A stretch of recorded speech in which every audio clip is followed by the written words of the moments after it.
Now going to question 20, we always start with the prompt, and here the prompt is telling us that this is a grammar question.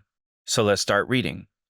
A model created by this biologist predicts that the rate of speciation, the rate at which new species form, on an island located 5,000 kilometers from the nearest mainland will be triple the rate of speciation on an island only 500 kilometers from the mainland. So there's a lot of information there, and we kind of have to read past some of it to make better sense of it. So here we have a middle modifier that explains what speciation is. But the main nucleus of the sentence is saying, this model predicts that the rate of speciation on an isolated island will be triple the rate of speciation on a closer island.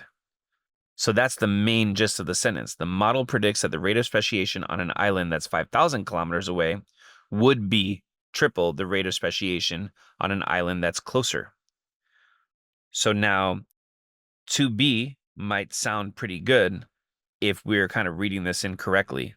If we're seeing that the model predicts the rate to be, but the word that kind of changes the sense of the sentence, and we wouldn't want to say be.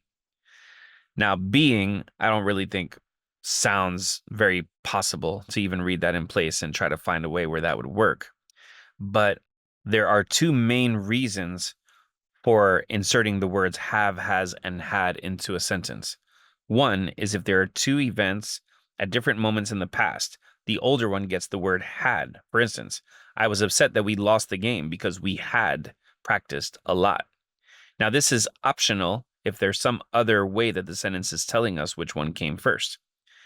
Now, the next one is if something started in the past and is still going on. For instance, the difference between I tutored for 15 years versus I have tutored for 15 years. That second one means that I am still a tutor. So here, if we're really considering, should we randomly put in the word have been, the phrase have been, into this sentence? And the answer is no, because neither of those scenarios that I mentioned a moment ago are happening in this situation. So the answer for 20 is D.